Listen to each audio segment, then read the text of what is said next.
In the autumn of 1921, a British archaeologist named John Marshall received a telegram that would rewrite the story of human civilization. The message came from Harappa, a small town in what is now Pakistan, where workers laying railroad tracks had been using ancient bricks from nearby ruins. These weren't ordinary bricks. They were precisely fired, perfectly uniform, and clearly the work of master craftsmen from a time lost to memory. Marshall had spent years excavating in India, uncovering Buddhist monasteries and Greek-influenced sculptures from more recent centuries.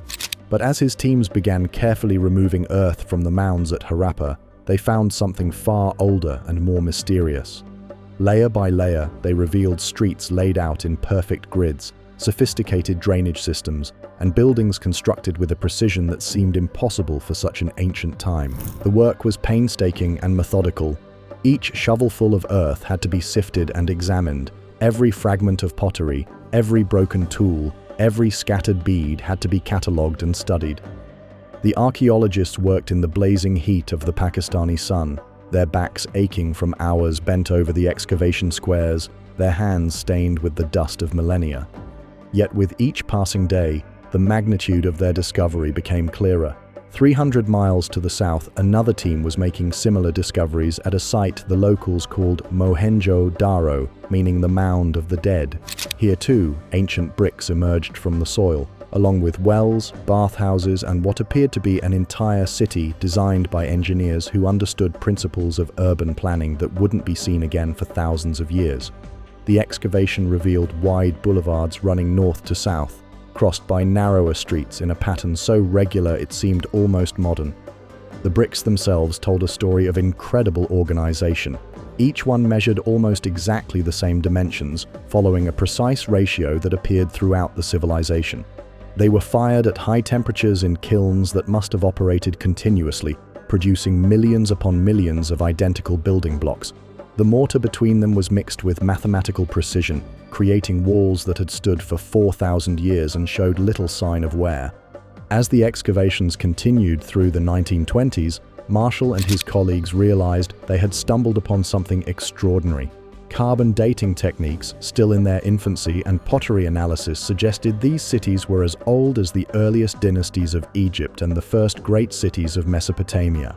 Yet unlike those civilizations, which had left behind countless inscriptions telling their stories in hieroglyphs and cuneiform, these mysterious cities remained utterly silent about their creators.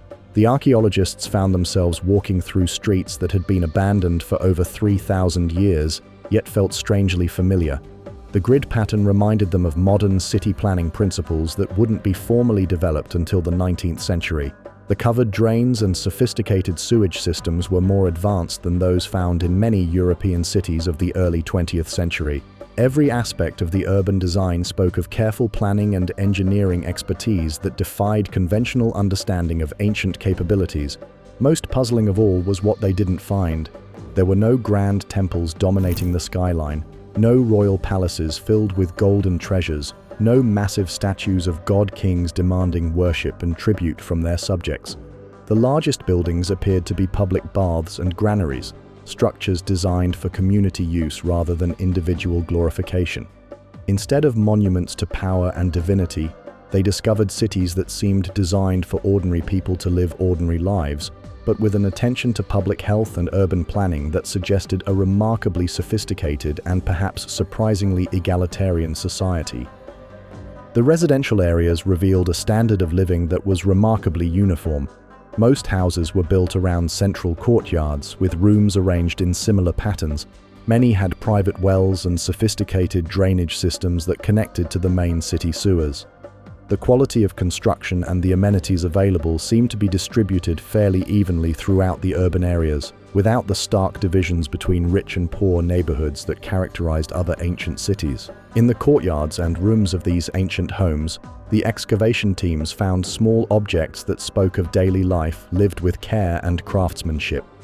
Children's toys, including miniature carts with wheels that still turned smoothly after millennia of burial, gaming pieces that looked remarkably similar to modern dice and board games, suggesting that play and entertainment were important parts of Indus culture. Jewelry of gold and silver worked with techniques that wouldn't have been out of place in a contemporary workshop. displaying an aesthetic sense that felt both ancient and timeless. The pottery they uncovered was wheel-made and beautifully proportioned, decorated with geometric patterns and stylized animals that spoke of artistic traditions passed down through generations. Storage jars of various sizes suggested a complex economy of trade and distribution. Weights and measures carved from stone and metal followed standardized systems that must have been enforced across the entire civilization, enabling fair trade and commerce across vast distances. But perhaps most intriguing were the small stone seals, each carved with animals and strange symbols that formed no language anyone could read. Bulls and elephants, tigers and mysterious unicorn-like creatures gazed out from these ancient calling cards, surrounded by neat rows of pictographs that seemed to be writing, yet followed no pattern that scholars of ancient languages could decipher. The seals appeared to be markers of identity or authority, perhaps used to mark ownership or authenticate documents, but their precise meaning remained locked away by the mystery of the undeciphered script. Word of these discoveries spread quickly through the archaeological community and captured the imagination of the wider world. Here was a civilization that had flourished when Stonehenge was just being built, when the pyramids of Egypt were still new, when the great cities of Mesopotamia were just beginning to rise from the fertile river valleys between the Tigris and Euphrates. Yet this was clearly a civilization that had developed along entirely different lines with different priorities and perhaps even fundamentally different concepts of power, society, and the relationship between rulers and the ruled. The implications were staggering. If these cities were as old and as advanced as they appeared, then the entire story of human civilization would need to be completely rewritten. The ancient world had not been dominated by just two great river valley civilizations in Egypt and Mesopotamia, but by at least three. And this third civilization, stretching across the vast Indus River Valley, might well have been the largest, most populous, and most sophisticated of them all. Scholars began to realize that while Egypt was building its first pyramids and Mesopotamia was developing its earliest writing systems, an entirely separate civilization was creating urban centers that were larger, better planned, and more technologically advanced than anything else in the ancient world. The scale of this realization was breathtaking and humbling. As Marshall stood in the excavated streets of Mohenjo-daro in the fading light of a winter evening, watching the shadows lengthen across the ancient bricks, he realized that they had not just found a lost city, but an entire lost world, a world that had somehow created urban centers more systematically organized than ancient Rome, more apparently egalitarian than pharaonic Egypt, and more tantalizingly mysterious than anything yet discovered from humanity's ancient past. The deeper they dug, the more questions arose, each answer revealing new puzzles that seemed to multiply endlessly. Who were these people who built with such mathematical precision and lived with such apparent social equality? What language did they speak, and why had they chosen to record it in symbols that no modern scholar could interpret? What gods did they worship, if any, and why had they chosen not to build the massive temples that dominated other ancient cities? How had they organized their society to create such remarkable urban centers without the obvious hierarchies of kings and priests that ruled elsewhere? And perhaps most haunting of all, why had such an apparently successful and advanced civilization simply vanished from history, leaving behind only silent ruins and undecipherable symbols carved in stone, waiting for modern archaeologists to piece together their forgotten story? The rediscovery of the Indus cities in the 1920s was more than an archaeological triumph.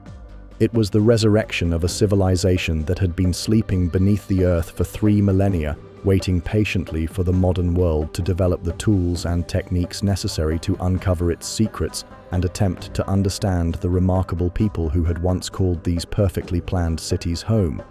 As the excavations revealed the scale of what lay buried beneath the innocent-looking mounds of earth, it became clear that this was only the beginning of a much larger story, one that would challenge everything historians thought they knew about the ancient world.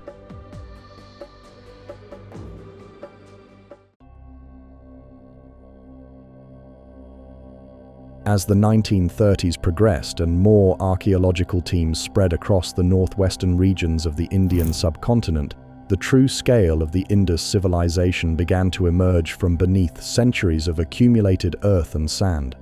What had initially seemed like two remarkable but isolated cities gradually revealed itself to be something far more extraordinary, a vast network of urban centers, towns, and settlements stretching across more than 1 million square kilometers of territory. The Indus River itself, flowing from the glacial heights of the Himalayas down through what are now Pakistan and northwestern India, formed the backbone of this ancient world. But the civilization extended far beyond the river's banks, reaching eastward to the now dry bed of the Saraswati River, westward toward the Arabian Sea coast, and southward into the Gujarat Peninsula.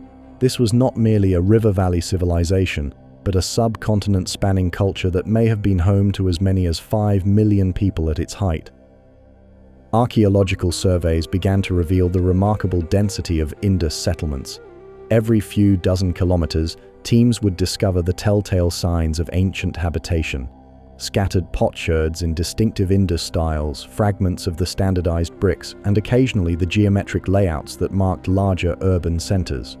The civilization appeared to have developed a sophisticated understanding of territory and resources, with settlements positioned to take advantage of fertile alluvial soils, freshwater sources, and natural trade routes. The great cities that anchored this vast network each had their own character and specializations, yet all shared the unmistakable hallmarks of Indus planning and construction.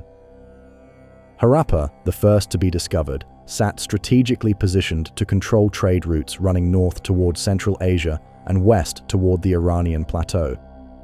Its massive granaries and workshops suggested it may have served as a major center for processing and distributing agricultural surplus across the civilization's territory. Mohenjo-daro, with its sophisticated drainage systems and the mysterious Great Bath, appeared to have been perhaps the most cosmopolitan of the Indus cities. Located in the heart of the river valley, it drew people and goods from across the known world. The quality of its urban infrastructure and the standardization of its residential districts suggested a level of civic organization that wouldn't be seen again in South Asia for over 1,000 years. As excavations expanded, archaeologists uncovered Dholavira, built on an island in the seasonal wetlands of what is now the Rann of Kutch.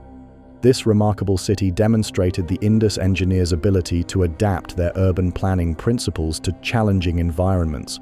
They had constructed elaborate water harvesting systems with reservoirs and channels that could capture and store the precious monsoon rains. The city's layout incorporated the natural topography in ways that showed deep understanding of hydrology and seasonal weather patterns. Perhaps most impressive was Lothal, discovered near the coast of Gujarat.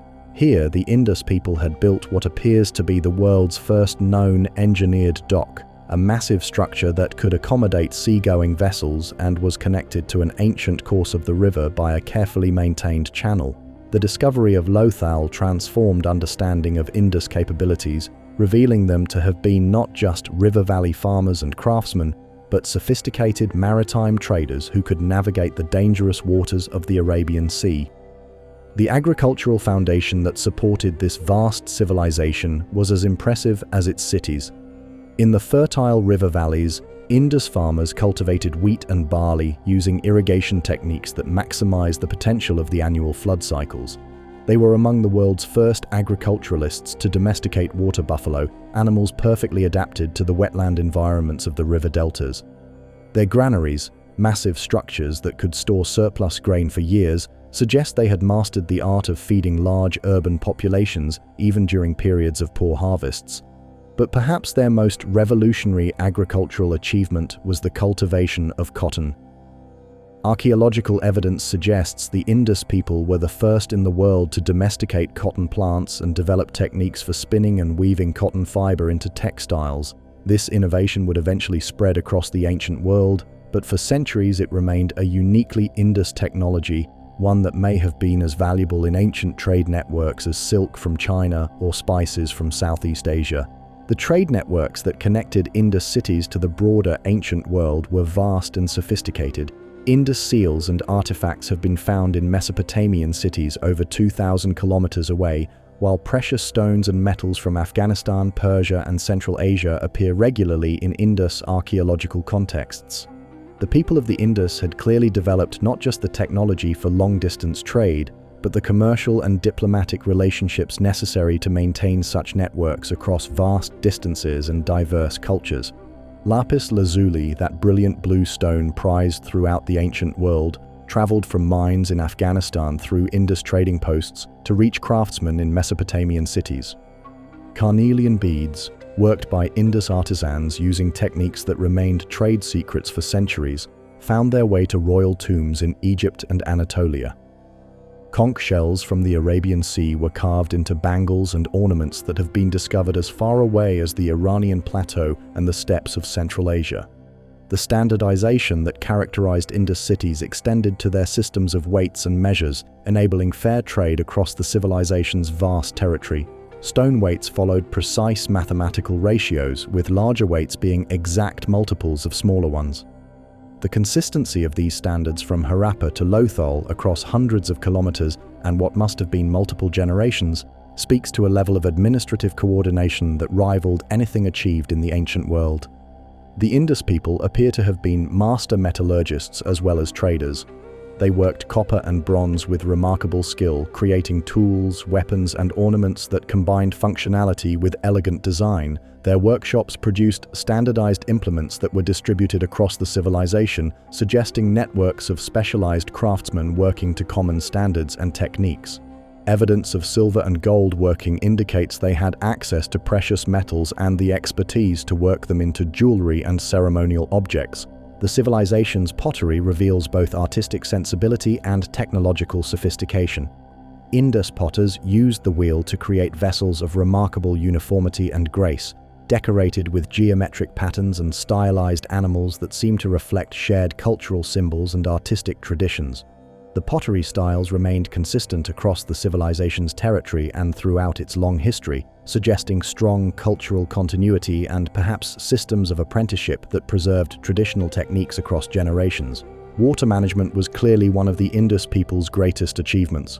In addition to the sophisticated urban drainage systems found in their cities, they developed techniques for managing water resources across their vast territory. Canal systems channeled river water to agricultural areas. Reservoirs stored water during abundant seasons for use during dry periods. Wells were dug to precise depths to reach reliable groundwater sources. The entire civilization seems to have been designed around the careful management and distribution of water, that most precious resource in a region subject to the vagaries of monsoon rains and seasonal droughts. The seasonal rhythms of monsoon and drought, flood and plenty, seem to have shaped every aspect of Indus culture.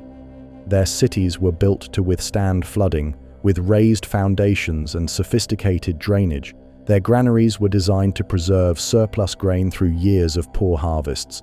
Their trade networks were diversified to ensure that shortfalls in one region could be compensated by abundance in another. The entire civilization appears to have been a remarkable adaptation to the challenging but potentially rewarding environment of the South Asian subcontinent. As archaeologists mapped more and more Indus sites, they began to understand that this was not simply a collection of independent city-states, but a genuinely unified civilization with shared technologies, artistic styles, and probably common systems of governance and law.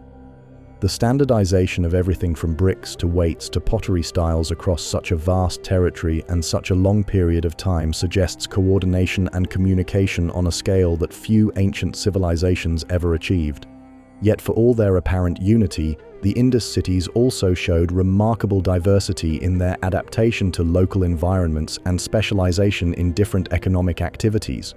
Coastal cities like Lothal specialized in maritime trade and sea fishing. River valley cities focused on agriculture and the processing of agricultural surplus.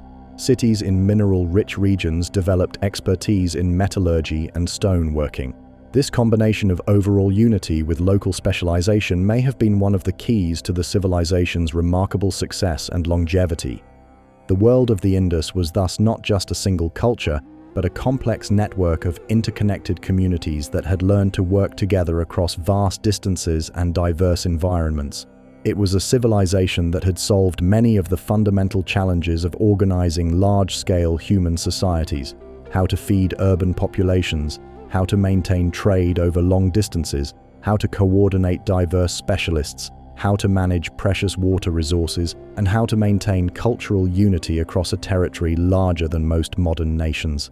As the full scope of this ancient world became clear to archaeologists and historians, they realized they were looking at something unprecedented in human history.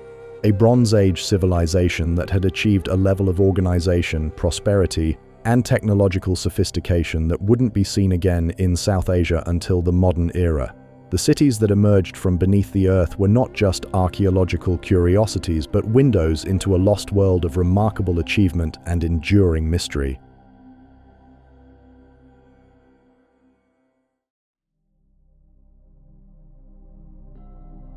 To walk through the excavated streets of Mohenjo-daro or Harappa today is to experience something that few archaeological sites can offer: the sensation of stepping into a functioning ancient city. Unlike the ceremonial complexes and royal tombs that dominate so many other archaeological discoveries, the Indus cities reveal themselves as places where ordinary people lived extraordinary lives, supported by urban infrastructure that seems almost impossibly advanced for its time. The foundation of every Indus city was the brick, but these were not the sun-dried mud bricks that formed the basis of most ancient construction. The Indus people had mastered the art of firing clay at high temperatures, creating bricks that were harder, more durable, and more water-resistant than anything else available in the Bronze Age world. More remarkably still, these bricks followed precise mathematical proportions, with length, width, and height, maintaining exact ratios that remained consistent across the entire civilization. The standard Indus brick measured approximately 28 centimeters long, 14 centimeters wide, and 7 centimeters thick, following a precise ratio of 4:2:1. This standardization meant that bricks made in Harappa would fit perfectly into construction projects in Lothal, hundreds of kilometers away. The consistency suggests not just shared technical knowledge, but sophisticated systems of quality control and measurement that were maintained across the civilization's vast territory for centuries. The kilns that produced these millions of bricks were marvels of engineering in themselves. Archaeological excavation has revealed massive firing installations that could maintain the high temperatures necessary for proper brick production. The fuel requirements for such operations would have been enormous, suggesting that the Indus people had developed sustainable forestry practices or had access to alternative fuel sources that allowed them to operate these kilns continuously without depleting their environment. With these standardized bricks as their building blocks, Indus engineers created cities that followed principles of urban planning that wouldn't be formally developed elsewhere until the modern era. The streets were laid out in careful grid patterns, with wide main boulevards running north to south intersected by narrower east-west streets. This grid system wasn't merely aesthetic. It served practical purposes that revealed deep understanding of urban dynamics and human movement patterns. The main streets were wide enough to accommodate wheeled traffic, including the ox carts that were the primary means of transporting goods within the cities. The narrower residential streets provided access to individual homes while maintaining privacy and reducing dust and noise from the main thoroughfares. Dead-end lanes and carefully planned intersections controlled traffic flow and created distinct neighborhoods within the larger urban fabric. But perhaps the most impressive aspect of Indus urban planning was what lay beneath the streets. Every city featured sophisticated drainage systems that collected rainwater and sewage from individual buildings and channeled it through covered drains that ran beneath the main streets. These drains were built with the same precision as the buildings above them, using carefully fitted bricks and regular inspection chambers that allowed for maintenance and cleaning. And the sophistication of these drainage systems becomes apparent when compared to other ancient cities. In most Bronze Age urban centers, waste disposal was a constant problem that led to disease and contamination of water supplies. The Indus cities solved this problem through engineering that ensured clean water came in through one system while wastewater flowed out through another, preventing the mixing that caused so many public health disasters in other ancient settlements. Individual houses connected to these civic drainage systems through private bathrooms and toilets that featured running water and waste removal. Many homes had multiple bathrooms, suggesting that personal hygiene was considered important and that the water supply was reliable enough to support such amenities. The level of domestic comfort available to ordinary Indus citizens appears to have been higher than that enjoyed by many people in medieval European cities. The Great Bath of Mohenjo-daro represents the pinnacle of Indus hydraulic engineering.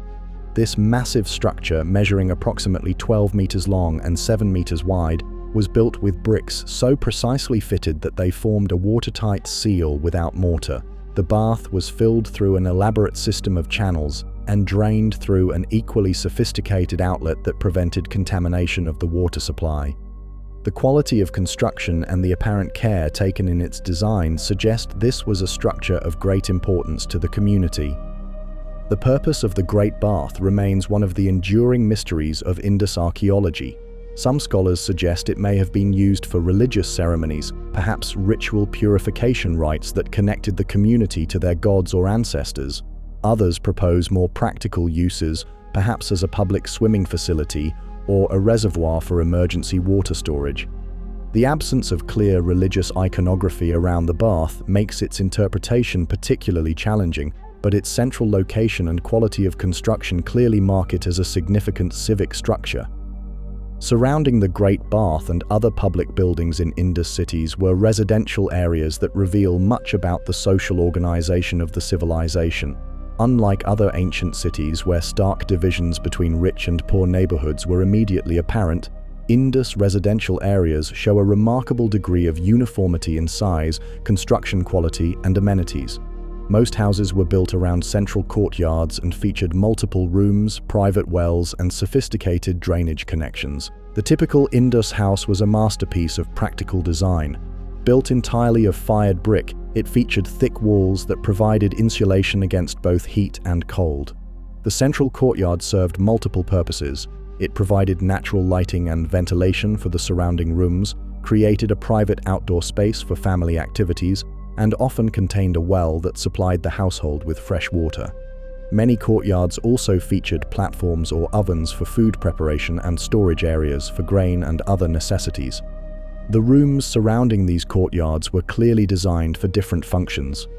Some were obviously intended for sleeping, with platforms built into the walls that may have supported wooden beds or storage areas. Others featured large jars built into the floor for storing grain, oil, or other commodities. Many houses had dedicated spaces that appear to have been workshops, suggesting that craft production was often a household activity rather than being concentrated in separate industrial areas. The quality of construction in these residential areas was remarkably consistent. Even the smallest houses featured the same attention to drainage, the same quality of brickwork, and the same basic amenities as larger dwellings. This suggests either that the Indus civilization had achieved a level of general prosperity that allowed most families to afford quality housing, or that strong social systems ensured that basic living standards were maintained for all community members. The uniformity of Indus residential architecture has led some scholars to suggest that the civilization may have been more egalitarian than other ancient societies. The absence of obvious palaces or mansions that would have housed royal families or wealthy elites is particularly striking when compared to contemporary civilizations in Egypt and Mesopotamia. If social hierarchies existed in Indus society, they were not expressed through dramatic differences in housing quality or size. This apparent egalitarianism extended to the public areas of Indus cities. Rather than dominating pyramids or ziggurats that proclaimed the power of kings and priests, the largest structures in Indus cities appear to have been granaries, public baths, and administrative buildings that served community needs. The Great Granary at Harappa, with its sophisticated ventilation system and massive storage capacity, suggests that ensuring food security for the entire population was considered more important than creating monuments to individual rulers. The absence of obvious temples or religious monuments in Indus cities has puzzled archaeologists for decades. In Egypt and Mesopotamia, the largest and most elaborate buildings were dedicated to gods and the priests who served them. These temples dominated the urban landscape and controlled vast resources through their religious authority. The Indus cities show no evidence of such religious complexes, suggesting either that their religious practices were very different from those of their contemporaries, or that religious authority was organized in ways that didn't require massive architectural expression. Instead of temples, the largest public buildings in Indus cities appear to have been designed for practical community functions. The granaries that stored surplus grain, the public baths that may have served both hygienic and social purposes, and the workshops that produced standardized goods all suggest a civilization that prioritized collective welfare over individual glorification or religious display. The workshops found throughout Indus cities reveal the sophisticated craft specialization that supported their urban economies. Areas dedicated to pottery production featured kilns and wheels for shaping clay, along with storage areas for finished goods. Metalworking shops contained furnaces for smelting copper and bronze, along with the tools and molds necessary for creating standardized implements. Bead-making workshops, particularly elaborate in cities like Lothal, featured the specialized tools needed to work precious stones into the intricate ornaments that were traded across the ancient world. The organization of these workshops suggests that craft production was carefully regulated and standardized.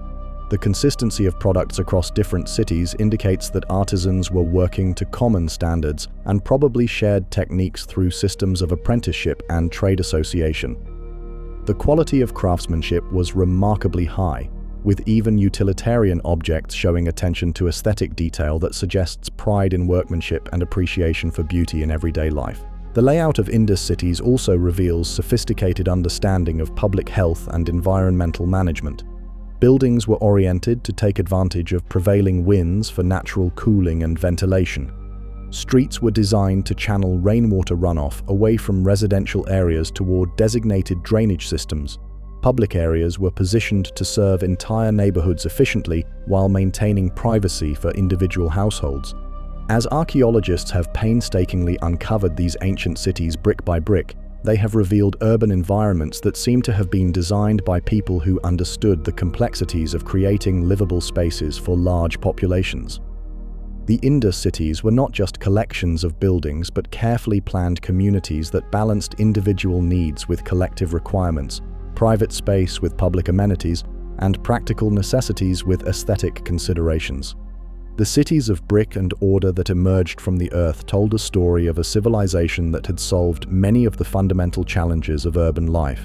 They had created environments where large numbers of people could live together safely, healthily, and apparently quite comfortably. The infrastructure they built was so well designed that much of it remained functional after being buried for thousands of years, a testament to both their engineering skills and their understanding of the principles that make cities work.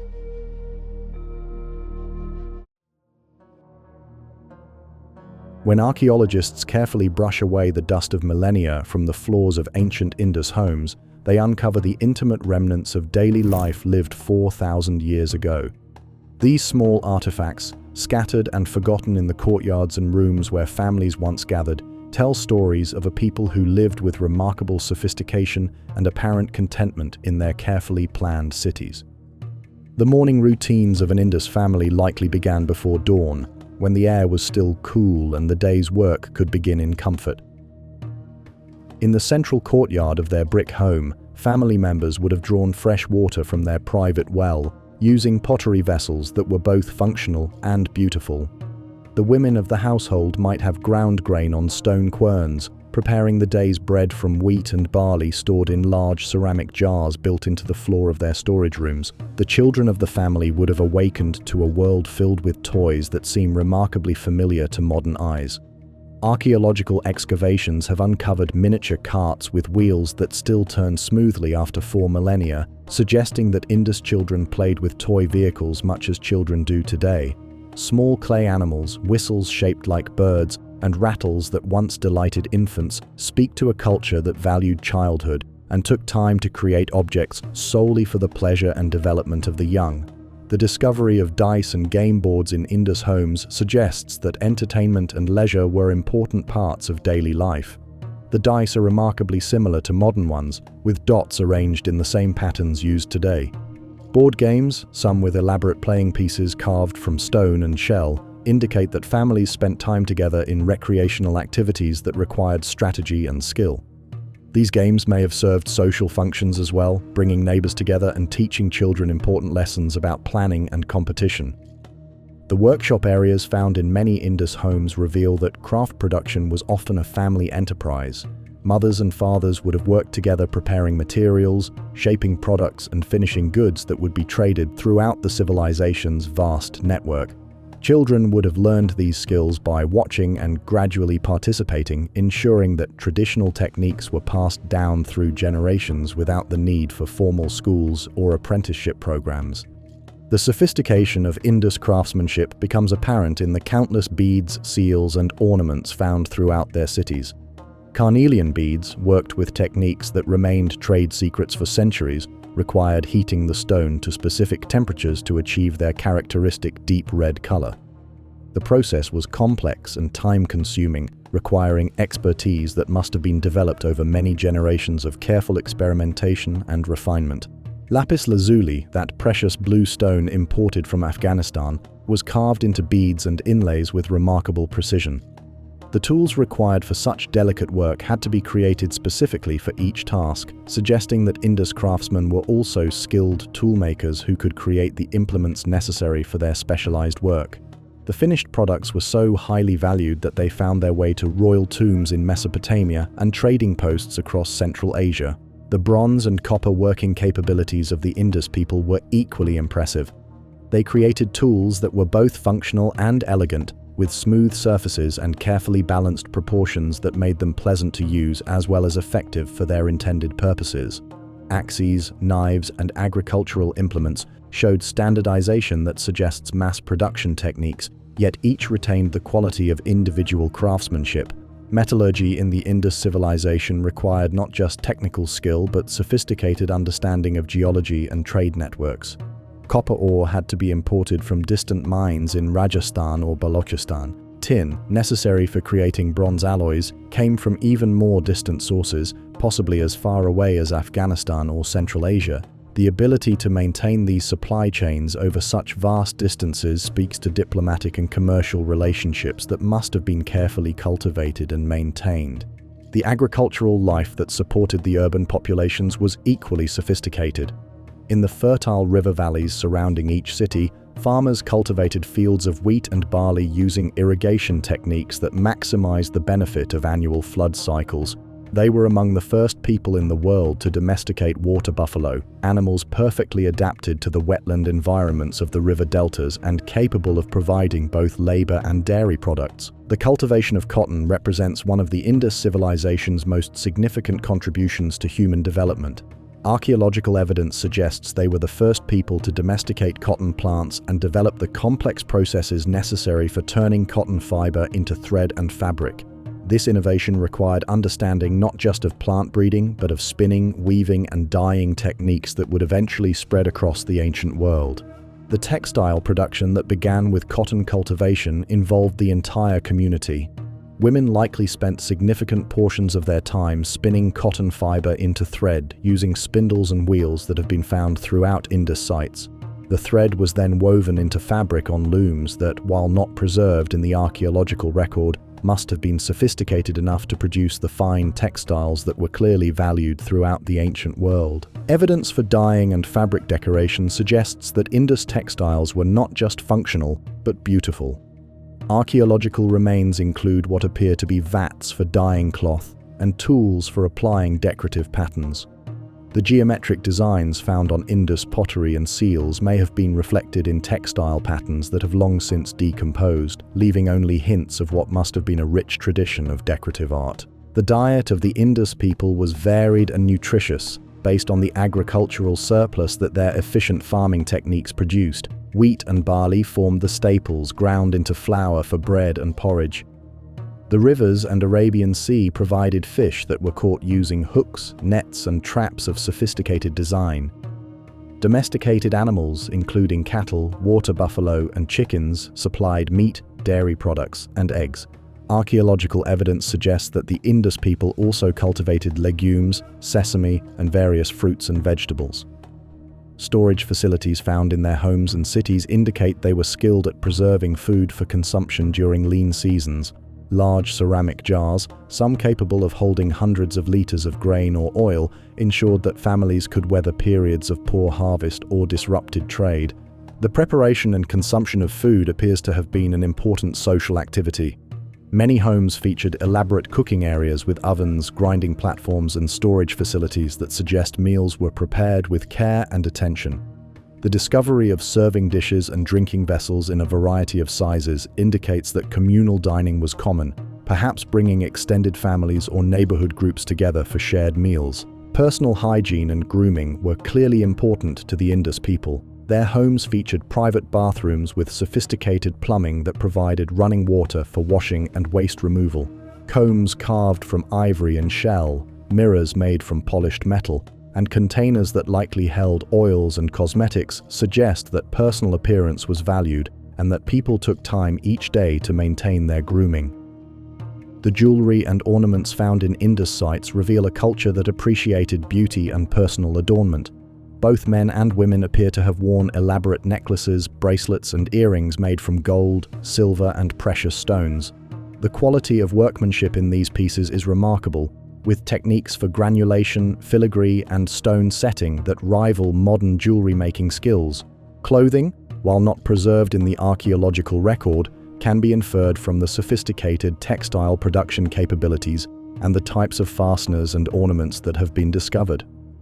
The cotton textiles produced by Indus craftsmen were likely sewn into garments using bone needles and decorated with patterns that reflected the geometric sensibilities seen in their pottery and seals. The religious and spiritual life of the Indus people remains largely mysterious, but small artifacts found in their homes suggest personal practices that may have centered around individual devotion rather than public ceremonies. Small figurines, possibly representing deities or ancestors, were kept in homes where they may have served as focal points for family prayers or offerings. The famous seals that bear undeciphered writing were probably used in commercial transactions, but may also have had religious or ceremonial significance. Many families appear to have possessed personal seals that identified them in business dealings and perhaps served as markers of social identity within their communities. The disposal of the dead reveals something about Indus beliefs regarding the afterlife. Bodies were typically buried with pottery vessels and personal ornaments, suggesting belief that the deceased would need these items in whatever existence followed death. The relatively modest nature of most burial goods, however, indicates that even in death the Indus people maintained the egalitarian values that characterized their cities. Trade was clearly an important part of daily life for many Indus families. The standardized weights and measures found in homes throughout the civilization enabled fair exchange of goods across vast distances. Merchants traveled regularly between cities, carrying products manufactured in one region to markets in another, and returning with exotic goods from distant lands. The rhythm of daily life in Indus cities would have been shaped by the seasonal patterns of agriculture and trade. During harvest seasons, the cities would have been busy with the processing and storage of agricultural surplus. During the dry seasons, when travel was easier, merchants would have departed on long trading expeditions, returning months later with precious goods from distant lands. The children growing up in this environment would have been exposed to people, languages, and cultures from across the known world. They would have learned not just the practical skills needed for survival, but the cultural flexibility necessary for success in an interconnected world where prosperity depended on maintaining relationships with diverse trading partners across vast distances. As archaeologists piece together these fragments of daily life, they reveal a civilization where ordinary people lived with remarkable sophistication and apparent security. The quality of life available to typical Indus families appears to have been higher than that enjoyed by most people in other ancient civilizations, suggesting that the organizational principles that governed their society were unusually successful at creating prosperity and distributing its benefits widely among the population. The daily routines that once filled these ancient homes with the sounds of children playing, craftsmen working, and families gathering speak to a culture that had achieved something rare in human history, a way of organizing large-scale society that seemed to work well for almost everyone involved. The peaceful rhythm of life that these artifacts suggest makes the eventual disappearance of the Indus civilization all the more mysterious and poignant.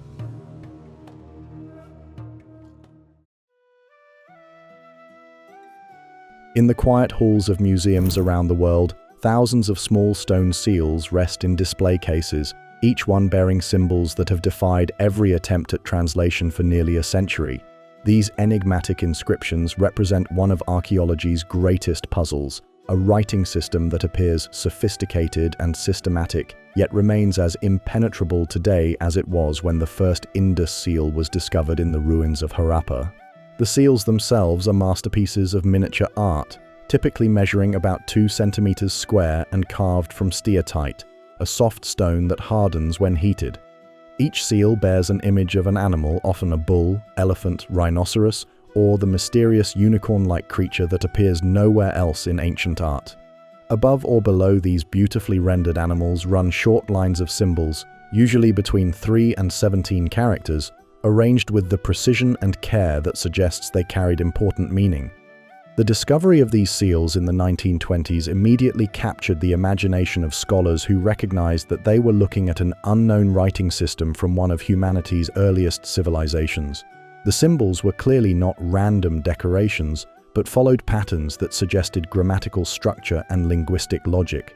Yet despite decades of intensive study by some of the world's most brilliant linguists and cryptographers, the script remains unread. The challenge of deciphering the Indus script is compounded by several factors that make it unique among ancient writing systems.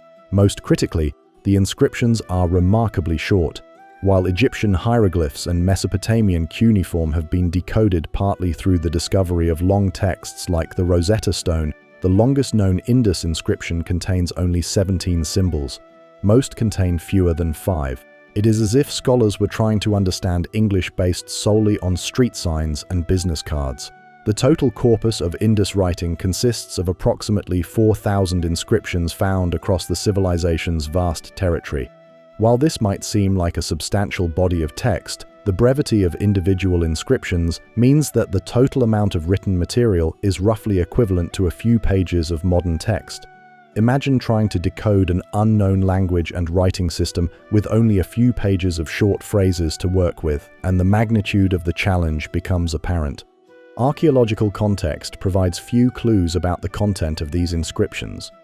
The seals appear to have been used primarily in commercial transactions, perhaps to mark ownership of goods or to authenticate contracts and agreements. Many have been found with holes drilled through them, suggesting they were worn on cords or attached to bundles of merchandise. But whether the symbols represent names, titles, places, gods, or something else entirely remains a mystery. The symbols themselves number between 400 and 600 distinct signs, depending on how variants are counted.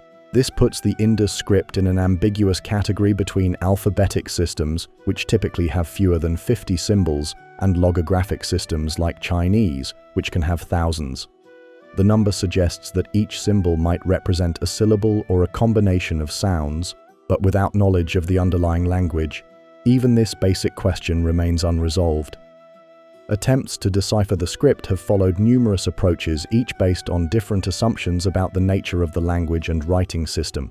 Some scholars have suggested that the Indus language was related to Dravidian languages like Tamil, which are still spoken in southern India. They point to possible cognates and grammatical patterns that might link the ancient script to these modern languages, but the connections remain speculative and disputed.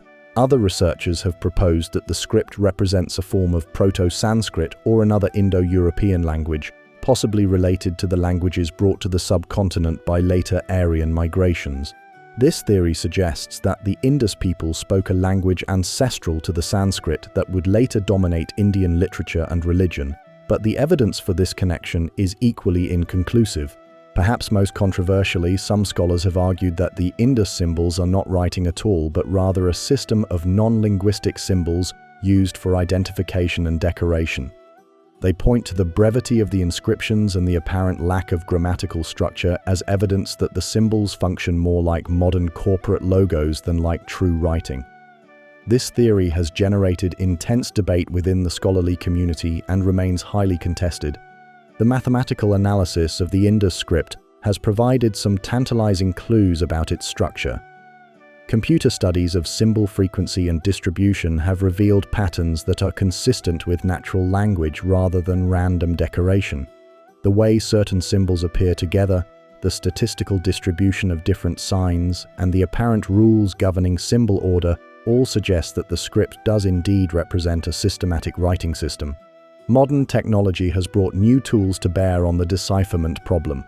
Computer programs can analyze vast databases of inscriptions, looking for patterns that might escape human notice. Artificial intelligence systems trained on known ancient scripts have been applied to the Indus corpus, searching for structural similarities that might provide breakthrough insights. Yet despite these sophisticated approaches, the script continues to guard its secrets. The animals depicted on the seals provide another avenue for understanding, even if the text remains mysterious. The careful attention to anatomical detail in these miniature carvings suggests that they were not merely decorative but carried specific meaning within Indus culture. The famous unicorn, with its single horn and distinctive body markings, appears on more seals than any other creature, suggesting it held special significance in Indus religious or cultural symbolism. The bull, second most common among the seal animals, was clearly important to a civilization that relied heavily on cattle for agriculture and transportation. The careful rendering of different bull types, some with humped backs characteristic of zebu cattle, others with the straighter backs of auroch or domestic cattle, suggests that these distinctions carried meaning within the context of the inscriptions.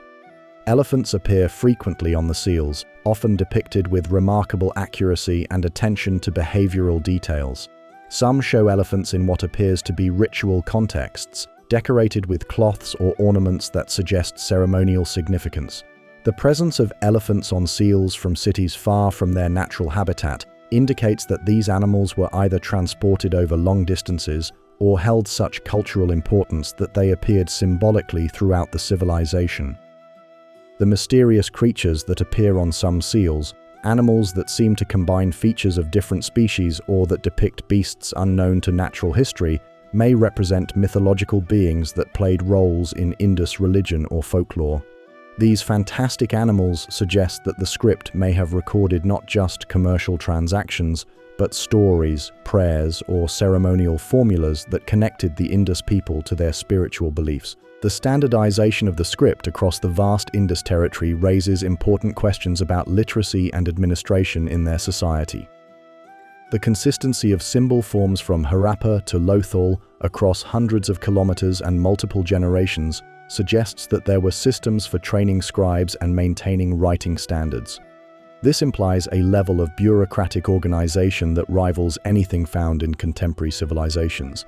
Yet the apparent restriction of writing to seals and a few other contexts suggests that literacy may have been limited to specific groups within Indus society, unlike in Egypt and Mesopotamia, where writing appears on everything from monumental inscriptions to personal letters. Indus writing seems confined to what were probably official or commercial purposes.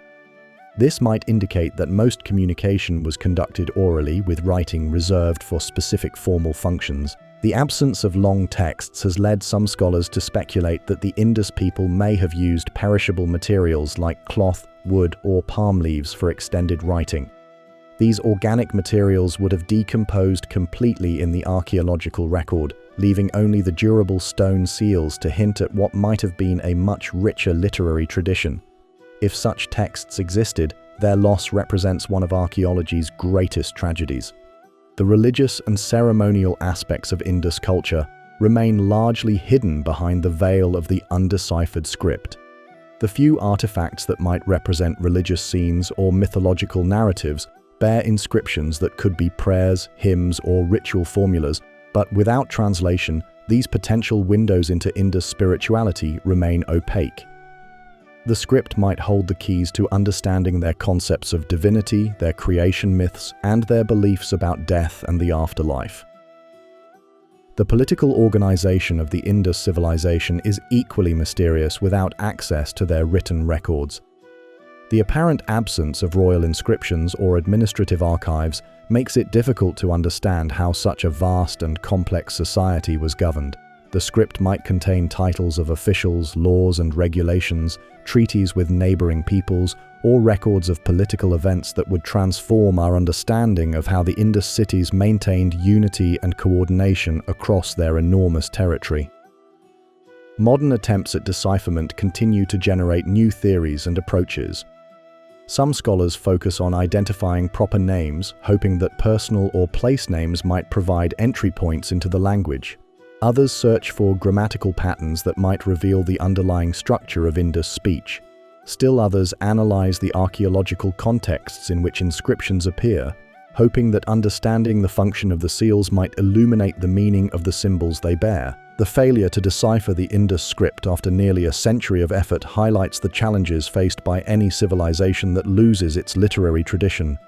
Unlike Egyptian hieroglyphs, which survived in modified form through the Coptic language, or Mesopotamian cuneiform, which was used to write multiple languages over thousands of years, the Indus script appears to have died completely with its civilization, taking with it the voices of the people who created one of humanity's most remarkable early urban cultures.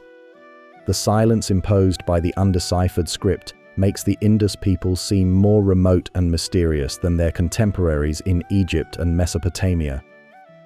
We can read the personal letters of Mesopotamian merchants, the propaganda of Egyptian pharaohs, and the religious poetry of Sumerian priests, but the thoughts and words of the Indus people remain locked away in symbols that continue to resist every effort at understanding. Perhaps someday a new discovery will provide the key that unlocks the Indus script. A bilingual inscription, a longer text, or a new analytical approach might finally give voice to these silent cities and allow the Indus people to speak for themselves across the gulf of 4 millennia. Until that day comes, they remain the most accomplished mute civilization in human history, their achievements visible in brick and bronze, but their thoughts and dreams hidden forever behind symbols that no one can read.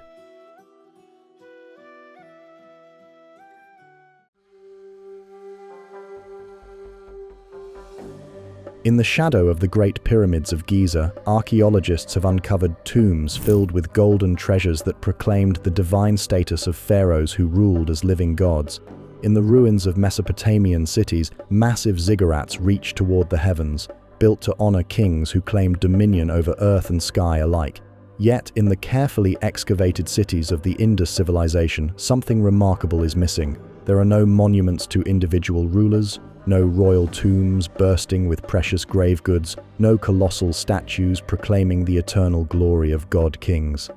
This absence is so striking that it has fundamentally challenged archaeologists' understanding of how complex ancient societies organized themselves. For decades, scholars assumed that all early civilizations must have been ruled by powerful monarchs who concentrated wealth and authority in their own hands. The Indus cities suggest a radically different possibility, that it might be possible to create sophisticated urban societies without the dramatic inequalities that characterized most ancient kingdoms. The search for evidence of royal authority in Indus cities has been thorough and systematic. Archaeologists have carefully mapped every major structure, analyzed the distribution of wealth and luxury goods, and studied the organization of residential areas for signs of the palaces and elite neighborhoods that dominated other ancient cities. The results of these investigations have been consistently surprising. The Indus cities appear to have been organized along fundamentally different principles than their contemporary civilizations. Where Egyptian cities were dominated by massive temple complexes that housed pharaohs and priests, and Mesopotamian urban centers were overshadowed by royal palaces and religious ziggurats, the largest buildings in Indus cities appear to have been granaries, public baths, and workshops that served the needs of the entire community. The Great Bath of Mohenjo-daro, with its sophisticated engineering and central location, clearly held importance for the city's inhabitants, but there is nothing about its design that suggests it was built to glorify individual rulers. The residential areas of Indus cities show a remarkable uniformity that contrasts sharply with the stark divisions between rich and poor neighborhoods found in other ancient urban centers.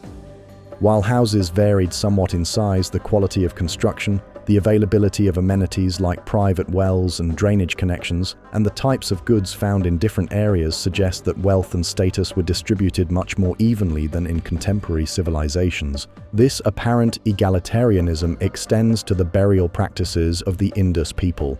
The cemeteries that have been excavated show no evidence of the elaborate royal tombs that characterize other Bronze Age societies.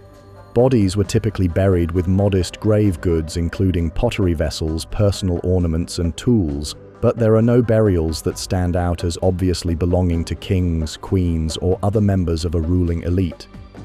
The relative modesty of all Indus burials suggests either that their leaders chose not to display their status through elaborate funerary arrangements, or that their society simply did not develop the kind of extreme social hierarchies that produced royal tombs elsewhere.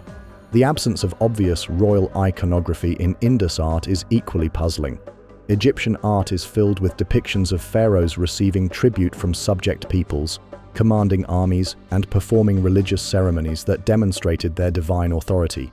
Mesopotamian sculptures show kings hunting lions, leading military campaigns, and receiving the submission of defeated enemies.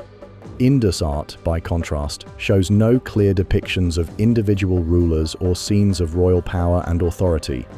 The famous bronze sculpture known as the Dancing Girl from Mohenjo-daro, with her confident pose and elaborate jewelry, might represent a person of high status, but there is nothing in her depiction that clearly marks her as royalty. The so-called priest-king sculpture, with its trefoil-patterned robe and meditative expression, has been interpreted by some as representing a ruler or religious leader, but the identification is speculative, and the figure could equally represent a wealthy merchant, skilled craftsman, or respected elder. The seals that bear the undeciphered Indus script might contain the names and titles of rulers, but without the ability to read the inscriptions, it is impossible to know whether they record royal genealogies, administrative appointments, or simply commercial transactions.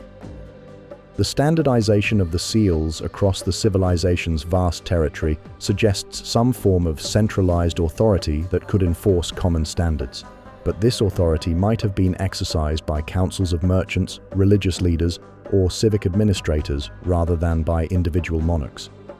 The question of how the Indus civilization maintained unity and coordination across its enormous territory without obvious royal authority has generated numerous theories among scholars. Some suggest that the civilization may have been organized as a confederation of city-states, each governing itself but cooperating through shared cultural traditions, commercial relationships, and perhaps common religious beliefs.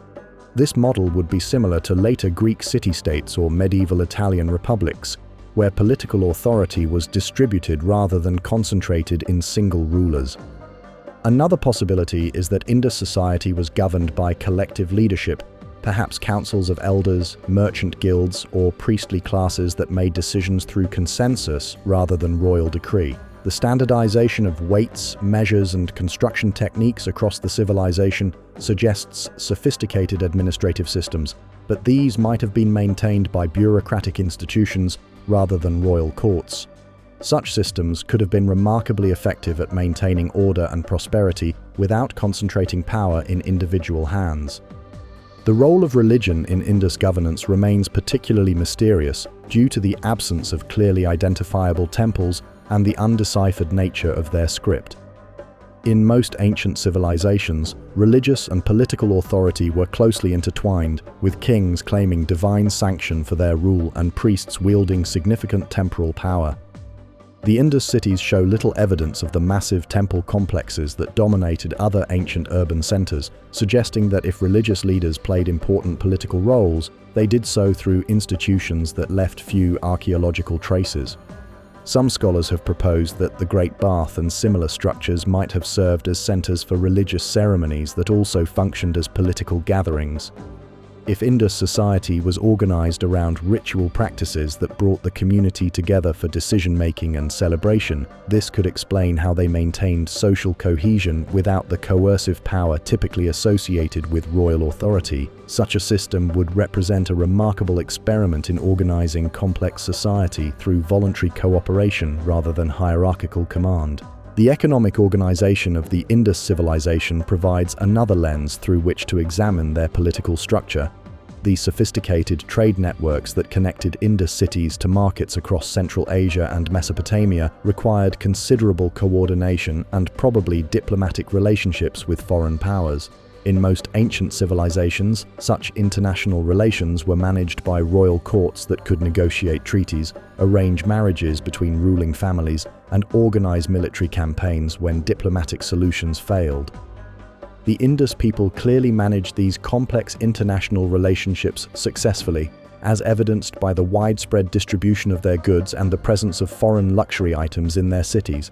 But how they organized this diplomacy without royal courts remains unclear. Merchant associations might have negotiated commercial agreements that served some of the same functions as political treaties. Religious institutions might have provided neutral ground for international negotiations. Or perhaps the Indus civilization developed entirely new forms of interstate relations that did not require traditional monarchical authority. The apparent absence of warfare in Indus society adds another dimension to questions about their political organization. Archaeological excavations have found remarkably little evidence for weapons, fortifications, or scenes of military conflict. While this might simply reflect the peaceful nature of their historical period rather than their political institutions, it suggests that Indus leaders, whatever their precise status, did not need to maintain their authority through military force in the way that characterized most ancient kingdoms. This apparent peacefulness might be related to their egalitarian social organization. If wealth and resources were distributed relatively evenly throughout society, there might have been fewer sources of internal conflict that required royal authority to resolve. If the civilization's prosperity was based on trade and craftsmanship rather than conquest and tribute, leaders might have focused on maintaining commercial relationships rather than building military power. The environmental challenges faced by the Indus civilization would have required sophisticated coordination and planning. Managing water resources across their vast territory, maintaining agricultural productivity in a region subject to floods and droughts, and organizing the construction and maintenance of urban infrastructure would have demanded effective leadership and administration. The success of Indus cities in meeting these challenges suggests that their political institutions, whatever their precise nature, were remarkably effective at mobilizing collective action for long-term planning and community benefit. Comparison with other ancient civilizations highlights how unusual the Indus political system appears to have been. Egyptian pharaohs maintained their authority through combinations of religious ideology, military power, and control over agricultural surplus from the Nile Valley. Mesopotamian kings ruled through royal bureaucracies, standing armies, and the wealth generated by controlling trade routes between different regions. The Indus civilization achieved comparable levels of social organization and urban sophistication through methods that remain largely mysterious but appear to have been fundamentally different from these better understood systems. The legacy of Indus political organization, if it could be fully understood, might offer important insights for modern discussions about governance, democracy, and social equality. If the Indus people did indeed create a complex civilization without extreme concentrations of power and wealth, their example would demonstrate that alternative forms of social organization are not merely theoretical possibilities, but historical realities that sustained sophisticated urban cultures for centuries. The mystery of power without kings in the Indus civilization thus represents more than an archaeological puzzle. It challenges basic assumptions about how human societies develop and organize themselves, suggesting that the path from simple farming communities to complex urban civilizations might be more varied and creative than scholars have traditionally assumed. The silent cities of the Indus continue to guard the secrets of how they achieved something that modern societies still struggle to accomplish, creating prosperity and security for large populations without sacrificing equality and individual dignity to the demands of centralized authority. Until the Indus script is deciphered or new archaeological discoveries shed light on their political institutions, the nature of leadership in this remarkable civilization will remain one of archaeology's most intriguing puzzles. Their apparent success at organizing complex society without obvious royal authority stands as a tantalizing suggestion that human creativity in developing political systems may be far greater than the historical record has yet revealed.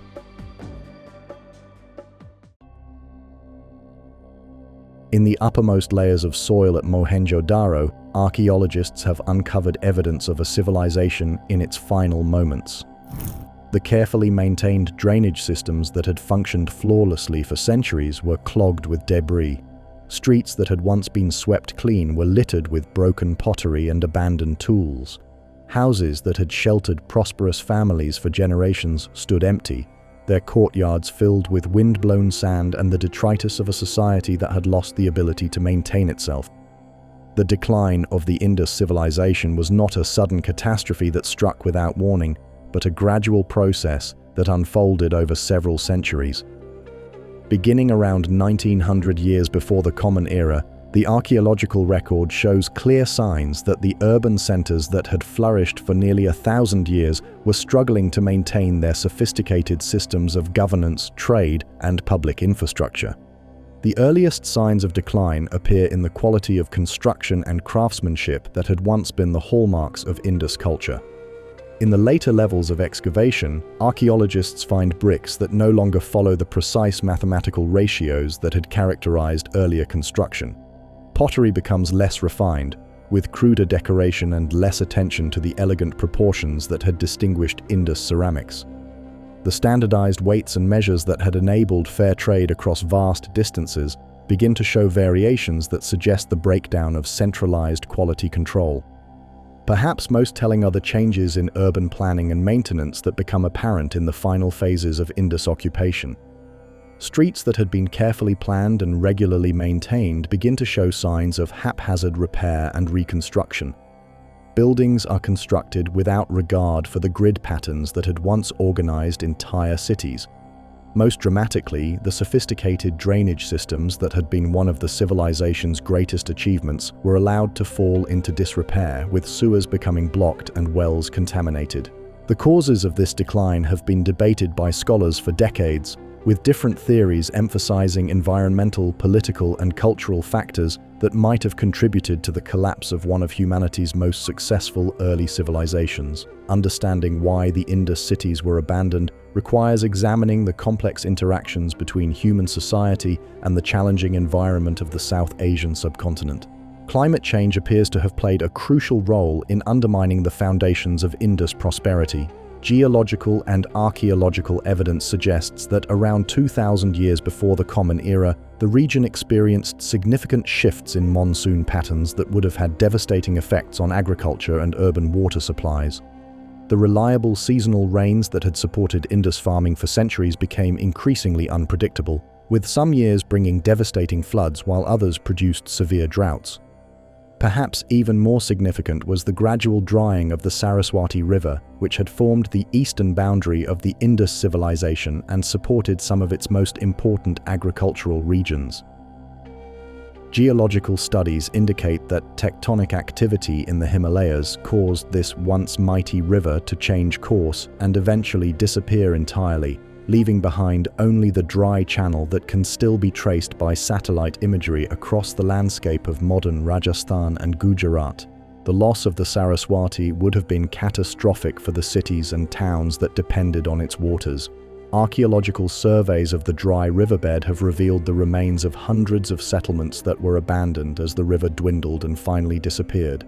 The population of these regions would have been forced to migrate to areas that still had reliable water sources, placing increased pressure on the remaining urban centers and agricultural lands. Even along the Indus River itself, changes in the river's course and flow patterns would have disrupted the carefully planned irrigation systems that supported urban populations. The seasonal floods that had once brought fertile silt to agricultural fields became either inadequate to support intensive farming or so severe that they damaged urban infrastructure. Cities that had been positioned to take advantage of river transport and irrigation found themselves either stranded by shifting channels or repeatedly flooded by unpredictable seasonal surges. The agricultural crisis that resulted from these environmental changes would have had cascading effects throughout Indus society. Urban populations that had grown accustomed to reliable food supplies from rural agricultural surplus would have faced shortages and rising prices for basic commodities. Craft specialists who had devoted their lives to producing luxury goods for trade would have found their markets disappearing as communities focused on meeting basic survival needs rather than acquiring decorative objects. Trade networks that had connected the Indus civilization to markets across Central Asia and Mesopotamia would have been disrupted not only by internal problems, but by political changes in neighboring regions. Around this same period, new groups of people were migrating into the Iranian plateau and Central Asian steppes, potentially disrupting the diplomatic and commercial relationships that had enabled Indus merchants to operate safely across vast distances. The question of whether external invasion played a role in the decline of the Indus civilization has been particularly controversial, partly because it intersects with modern political debates about the origins of Indian culture and the nature of early migration into the subcontinent. Some scholars have suggested that the decline of Indus cities was accelerated by the arrival of Indo-European speaking peoples who brought new technologies, languages, and social systems that gradually displaced the indigenous Indus culture. The archaeological evidence for military conquest or violent destruction of Indus cities is remarkably limited.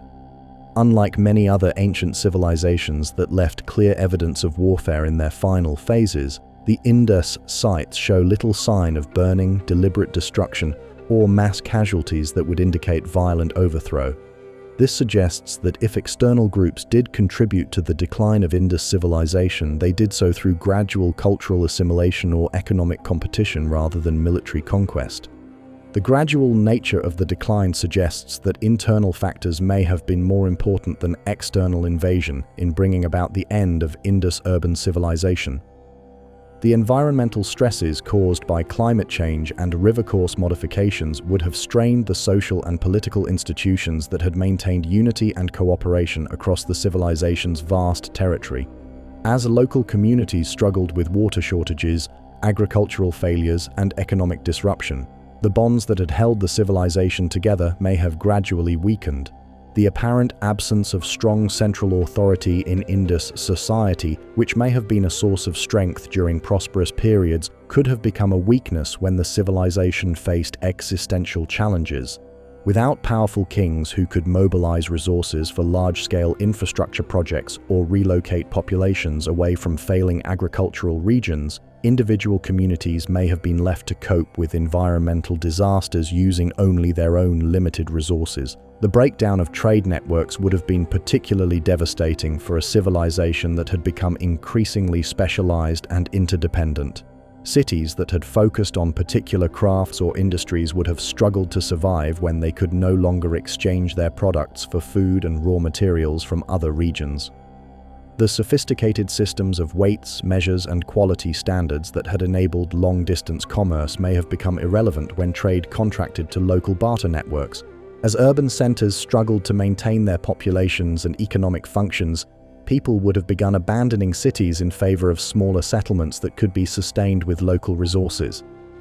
The archaeological record shows evidence of this process in the later phases of Indus occupation, with large urban sites being gradually depopulated while smaller rural settlements continued to be occupied for several more centuries. The cultural transformations that accompanied the decline of Indus urban civilization are particularly poignant.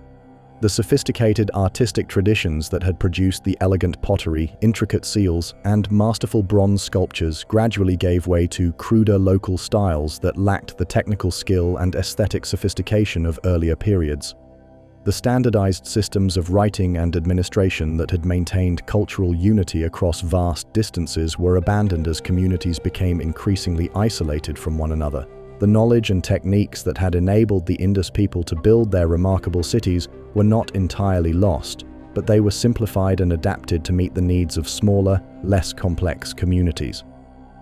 Archaeological evidence suggests that some elements of Indus technology and culture survived in rural areas and were eventually incorporated into later South Asian civilizations, but the urban sophistication that had characterized the mature Indus period was never fully recovered.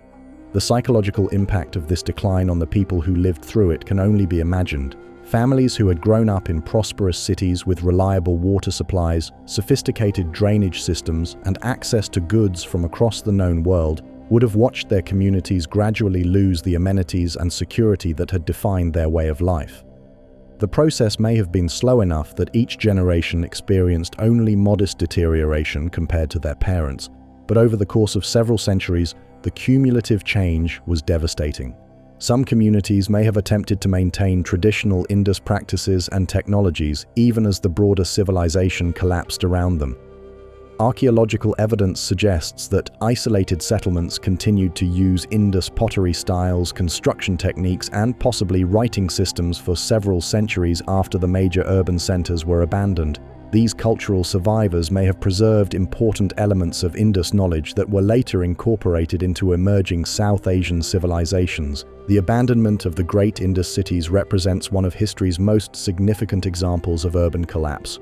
Cities that had housed tens of thousands of people and had functioned continuously for nearly a millennium were gradually emptied as their inhabitants dispersed to smaller settlements or migrated to regions with more reliable resources.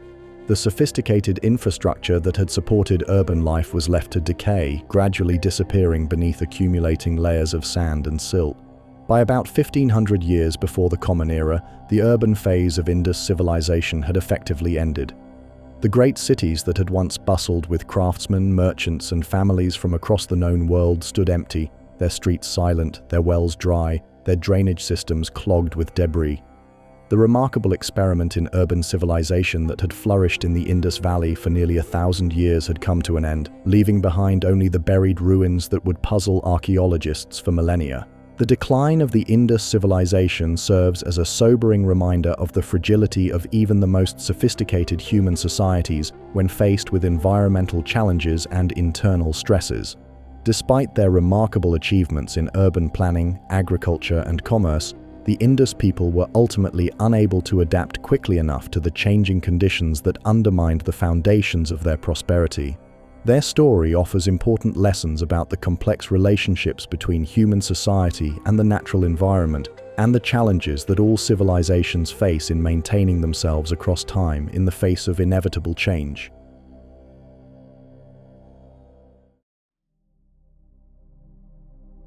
The great cities of the Indus may have fallen silent by 1500 years before the Common Era, but their influence did not vanish entirely from the subcontinent. Like seeds scattered by the wind from a dying tree, elements of Indus culture took root in new soil, sprouting in unexpected places and growing into forms that would eventually become integral parts of South Asian civilization. The task of tracing these cultural continuities is like following faint paths through a forest where time has obscured the original trails, but the destination reveals connections that span millennia. In the villages and towns that emerged from the ruins of Indus urbanism, archaeologists have found tantalizing evidence of cultural persistence. Pottery styles that clearly derive from Indus traditions continued to be made in some regions for centuries after the great cities were abandoned. The distinctive geometric patterns and elegant proportions that had characterized Indus ceramics evolved and adapted to new circumstances, but retained enough of their original character to suggest unbroken lines of cultural transmission. Even more intriguing are the continuities in urban planning and water management that appear in later South Asian cities. When urbanization returned to the subcontinent many centuries after the collapse of Indus civilization, the new cities often incorporated principles that seemed to echo the sophisticated planning of Harappa and Mohenjo-daro. Grid layouts, covered drainage systems, and the integration of residential and commercial areas in ways that served public health and convenience all suggest that knowledge of urban design had somehow survived the dark period that followed the abandonment of the Indus cities. The techniques for managing water resources that had been perfected by Indus engineers appear to have been particularly persistent. In regions where rainfall was unreliable and rivers changed course seasonally, communities continued to use methods for capturing, storing, and distributing water that showed clear relationships to Indus innovations. Wells were dug to precise depths using techniques that maximized yield while minimizing contamination. Reservoirs and channels were constructed with an understanding of hydrology that seemed to draw upon centuries of accumulated experience. Perhaps most remarkably, some of the games and recreational activities that had entertained Indus families appear to have survived virtually unchanged through thousands of years of cultural transformation. Archaeological excavations of later periods have uncovered dice and game boards that are nearly identical to those found in Indus sites. The rules of these games were probably transmitted orally from generation to generation, preserving not just the physical objects but the social traditions of play and competition that had brought Indus communities together. The standardized systems of weights and measures that had enabled fair trade across the Indus territory also show evidence of remarkable persistence. Even centuries after the collapse of the urban centers that had enforced these standards, merchants and craftsmen in some regions continued to use measurement systems that maintained the precise mathematical ratios that had characterized Indus commerce. This suggests that the practical advantages of standardization were so obvious that they continued to be valued even when the political institutions that had originally established them had disappeared. The influence of Indus agricultural techniques can be traced through the continuing cultivation of crops that they had first domesticated.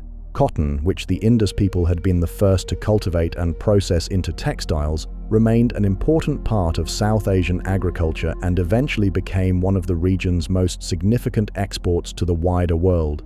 The techniques for growing, harvesting, and processing cotton that had been developed in the Indus Valley were refined and improved over subsequent centuries, but their fundamental principles remained recognizably similar to those pioneered by the original Indus farmers. Water buffalo, which had been domesticated by the Indus people and adapted to the wetland environments of the river valleys, continued to be central to South Asian agriculture. These animals were perfectly suited to the challenging conditions of monsoon agriculture, capable of working in flooded fields and providing both labor and dairy products to farming communities. The husbandry techniques that had been developed for managing water buffalo herds were passed down through generations of farmers, preserving practical knowledge that had been accumulated over centuries of experience. The question of religious and spiritual continuities between the Indus civilization and later South Asian traditions has been particularly intriguing to scholars, though it remains highly speculative due to the undeciphered nature of the Indus script and the absence of clearly identifiable religious structures in their cities. Some tantalizing hints suggest possible connections between Indus spiritual practices and elements that would later become important in Hinduism and other South Asian religious traditions. The famous seal depicting a figure seated in what appears to be a yogic posture, surrounded by animals and possibly representing an early form of the god Shiva, has captured the imagination of scholars who see in it evidence for the antiquity of meditation practices and animal reverence that would later become central to Hindu spirituality. While the interpretation of this seal remains contested, it suggests that some of the fundamental concepts that would shape South Asian religious thought may have roots that extend back to the Indus period. The apparent reverence for animals that is evident in Indus art, with its careful attention to the anatomical details and behavioral characteristics of bulls, elephants, tigers, and other creatures, may have contributed to the complex relationships between humans and animals that characterize later South Asian religious traditions. The principle of ahimsa, or non-violence toward living beings, which became central to Jainism, Buddhism, and many forms of Hinduism, might have ancient precedents in Indus spiritual practices. Fertility symbols and mother goddess figurines found throughout Indus sites suggest that concepts of divine femininity and agricultural abundance that would later flourish in Hindu goddess worship may have prehistoric origins in Indus religious practices. The small terracotta figurines of women found in Indus homes might represent household deities who were invoked for protection, prosperity, and fertility, continuing traditions that would persist in various forms throughout South Asian history. The apparent emphasis on ritual bathing and purification that is suggested by the Great Bath and the sophisticated bathroom facilities found in Indus homes may have contributed to the importance of water in later South Asian religious practices. The sacred status of rivers, the ritual significance of bathing in holy waters, and the elaborate purification ceremonies that became central to Hindu practice might all have roots in traditions that were first developed by the Indus people. Modern genetic studies have provided new insights into the biological legacy of the Indus people within contemporary South Asian populations. DNA analysis of skeletal remains from Indus sites combined with studies of modern populations suggests that the people who built the great cities of the Indus Valley were not completely replaced by later migrations, but contributed significantly to the genetic heritage of present-day South Asians. These genetic studies reveal a complex picture of population continuity and change that mirrors the cultural evidence for both persistence and transformation. While new groups of people certainly entered the subcontinent after the decline of Indus urbanism, they appear to have mixed with existing populations rather than replacing them entirely. This biological continuity provides a foundation for understanding how cultural knowledge and traditions might have been transmitted across the apparent gap between the collapse of Indus civilization and the emergence of later South Asian cultures. The linguistic legacy of the Indus people remains one of the most tantalizing and elusive aspects of their continuing influence. Without the ability to read their script, it is impossible to know what language they spoke or how it might be related to the languages that are spoken in South Asia today. Some scholars have suggested that elements of Indus vocabulary might survive in the Dravidian languages of southern India, while others have proposed connections to Indo-European languages or even to language families that are no longer spoken anywhere in the world. Recent computational analysis of the Indus script has suggested that its statistical properties are consistent with natural language rather than purely symbolic notation, but this still leaves open the question of what language it might represent. If future breakthroughs in decipherment reveal the nature of the Indus language, they might transform understanding of the linguistic history of South Asia and reveal previously unsuspected connections between ancient and modern cultures.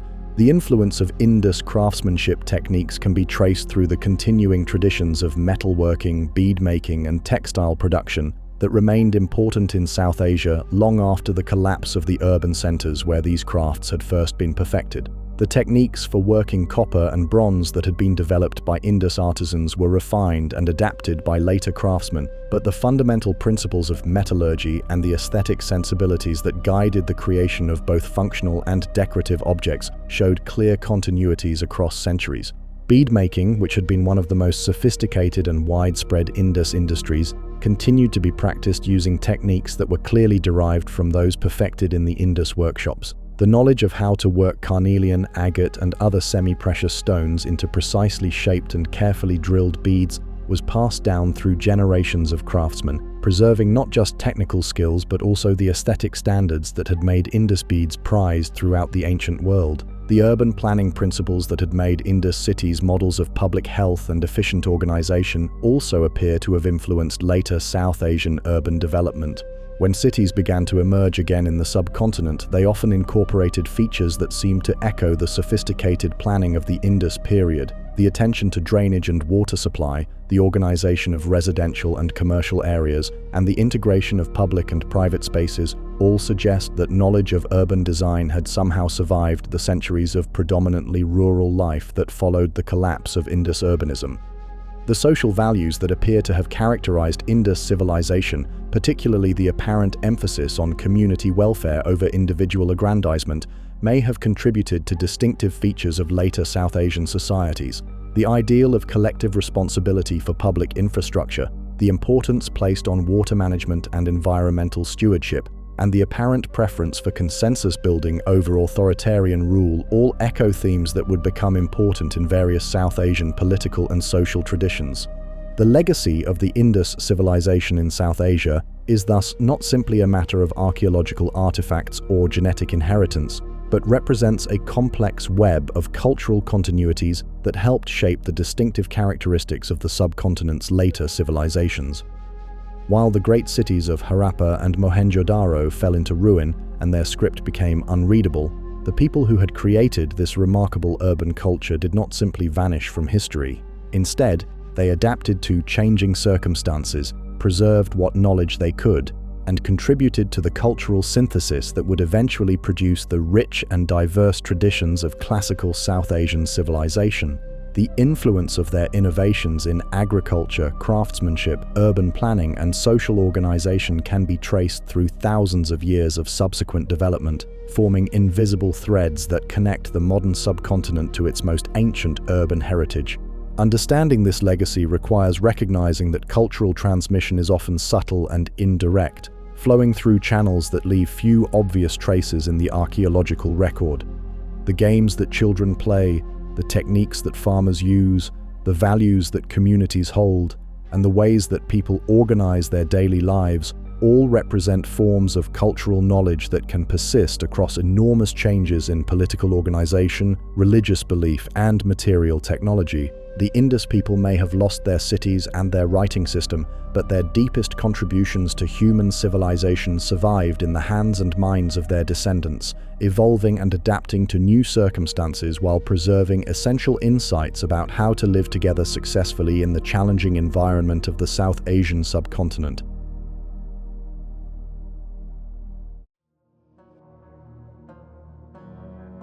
In the summer of 1947, as the British Raj prepared to divide the Indian subcontinent into two independent nations, archaeologists working at Harappa faced an unexpected dilemma. The ancient city that had given its name to an entire civilization suddenly found itself straddling the new border between India and Pakistan. The bricks that had once unified a Bronze Age empire were now divided by modern political boundaries that would profoundly influence how the Indus heritage was studied, interpreted, and claimed by different nations. The partition of the subcontinent meant that the archaeological sites of the Indus civilization were distributed across multiple countries, with major cities like Harappa and Mohenjo-daro falling within Pakistan, while important sites like Dholavira and Lothal remained in India. This geographic division would have lasting consequences for Indus archaeology, creating separate national traditions of research and interpretation that sometimes reflected contemporary political concerns as much as scholarly evidence. Pakistani archaeologists, inheriting the sites where the civilization had first been discovered and many of its most impressive urban centers, naturally emphasized the importance of the Indus Valley as the foundation of South Asian civilization. The sophisticated urban planning, advanced drainage systems, and apparent social equality of the Indus cities became sources of national pride, symbols of an ancient heritage that predated all later cultural developments in the region. Pakistan's claim to being the inheritor of humanity's first great experiment in urban civilization provided a powerful narrative of historical legitimacy and cultural achievement. Indian scholars, while acknowledging the importance of the Indus sites within Pakistan, focused their attention on the many settlements that lay within their own borders and emphasized the continuities between Indus culture and later South Asian traditions. The discovery of Indus sites extending far beyond the Indus Valley itself, particularly the impressive cities found in Gujarat and Rajasthan, demonstrated that this ancient civilization had not been confined to what became Pakistan, but had encompassed much of the northwestern subcontinent. The question of what to call the civilization itself became entangled with these national sensitivities. The original designation as the Indus Valley Civilization naturally emphasized the river that flowed primarily through Pakistan, while Indian scholars increasingly preferred terms like the Harappan Civilization after the first site discovered, or the Indus Saraswati Civilization, acknowledging the role of the now dry Saraswati River that had flowed through what is now India. These naming disputes might seem like mere academic quibbles, but they reflected deeper disagreements about the geographic and cultural scope of the ancient civilization. Pakistani scholars emphasized the centrality of the Indus River and the sites along its banks, while Indian researchers highlighted the eastern extent of the civilization and its connections to the Saraswati River system. Each perspective contained valid insights, but they were sometimes presented in ways that supported contemporary national narratives rather than purely archaeological evidence. The interpretation of Indus religious practices became another area where modern politics intersected with ancient archaeology. Hindu nationalist scholars in India saw in the Indus seals and figurines evidence for the great antiquity of Hindu religious traditions, arguing that elements like yoga, animal worship, and goddess veneration could be traced back to the Bronze Age cities. This interpretation suggested that Hinduism was not a later development, but represented the continuation of indigenous South Asian spiritual traditions that were thousands of years old. These religious interpretations were often contested by scholars who pointed out that the undeciphered nature of the Indus script made it impossible to determine what religious beliefs the civilization's people actually held. The seals and figurines that seemed to show religious scenes might have had entirely different meanings than those projected onto them by modern interpreters. The desire to find ancient precedents for contemporary religious traditions sometimes led to conclusions that went far beyond what the archaeological evidence could actually support. The question of the Indus people's ethnic and linguistic identity became particularly sensitive as it intersected with debates about migration, invasion, and the origins of modern South Asian populations. Some scholars suggested that the Indus people represented indigenous Dravidian populations who were later displaced or assimilated by Indo-European-speaking migrants. Others argued that the Indus civilization itself might have been created by early Indo-European speakers who preceded the traditionally recognized Aryan migrations. These scholarly debates took on political significance because they related to contemporary questions about who could claim to be the original inhabitants of the subcontinent and who might be regarded as later arrivals. In a region where ethnic and linguistic identity often played important roles in political mobilization, the ethnic identity of ancient peoples became entangled with modern claims about territorial rights and cultural authenticity. The development of genetic studies and ancient DNA analysis added new dimensions to these debates while also creating new controversies. When genetic evidence suggested that modern South Asian populations represented mixtures of different ancestral groups, including some that were related to the Indus people, different communities interpreted these findings in ways that supported their own historical narratives. The complex genetic heritage of the subcontinent could be used to argue for either continuity or change, depending on which ancestral components were emphasized. International archaeological collaborations sometimes became complicated by these national and political sensitivities.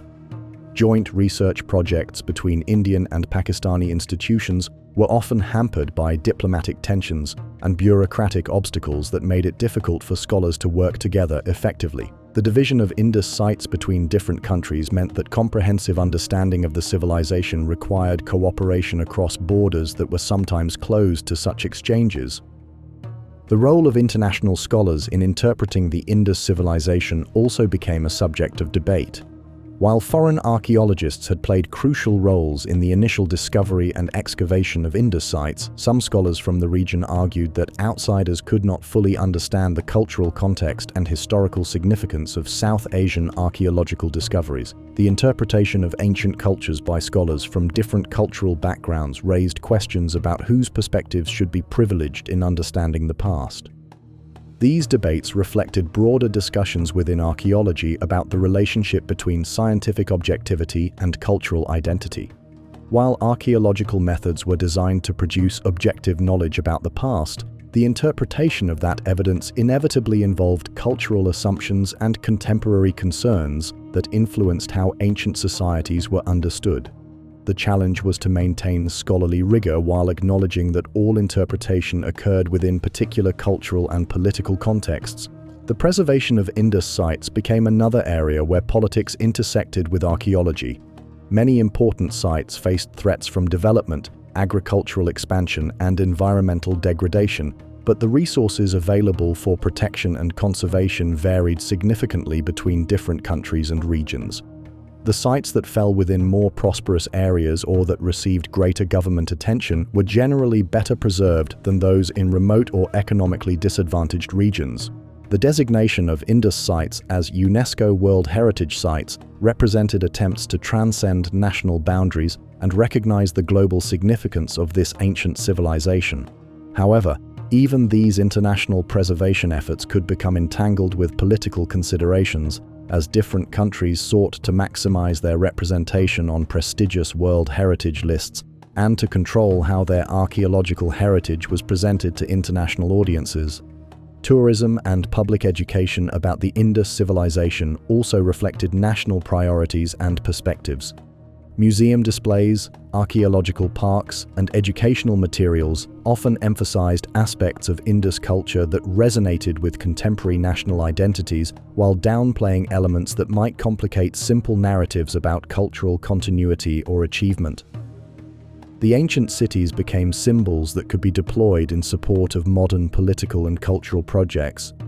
The training of archaeologists and the development of research institutions in the region were influenced by these national perspectives on the Indus heritage. Different countries developed their own traditions of archaeological education and research that reflected their particular interests and interpretive frameworks. While this diversity could enrich understanding by bringing multiple perspectives to bear on archaeological evidence, it could also lead to the development of incompatible interpretive traditions that made scholarly communication more difficult. The funding of archaeological research often reflected political priorities as much as scholarly merit.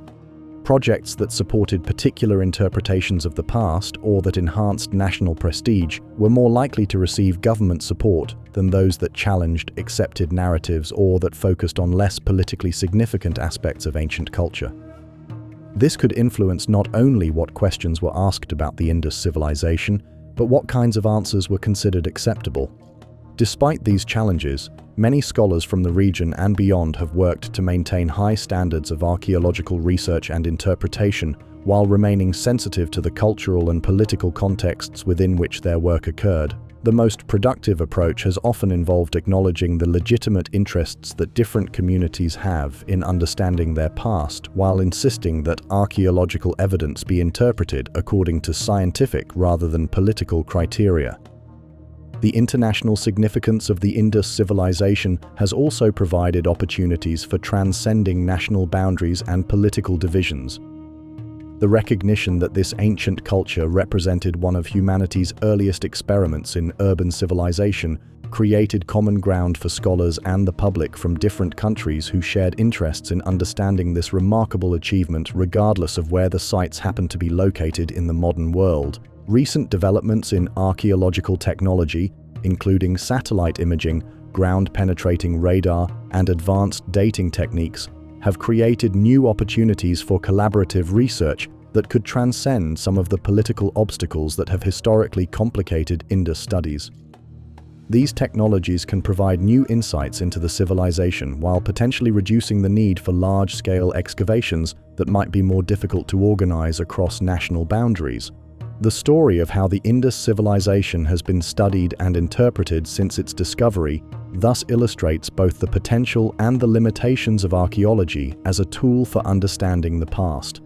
While archaeological methods can provide objective evidence about ancient cultures, the interpretation of that evidence inevitably occurs within contemporary cultural and political contexts that influence how the past is understood and presented.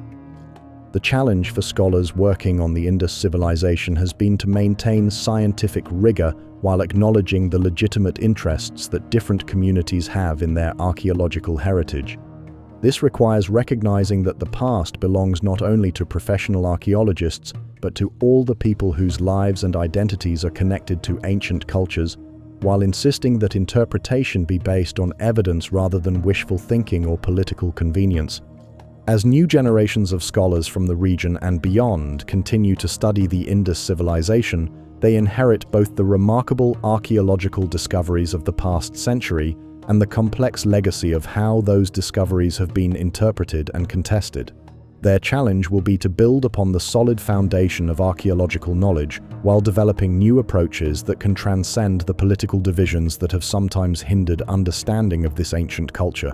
The ultimate goal remains the same as it was for the British archaeologists who first uncovered the ruins of Harappa in the 1920s: to understand as completely as possible how the Indus people lived, what they achieved, and what their civilization can teach us about the possibilities and challenges of human social organization.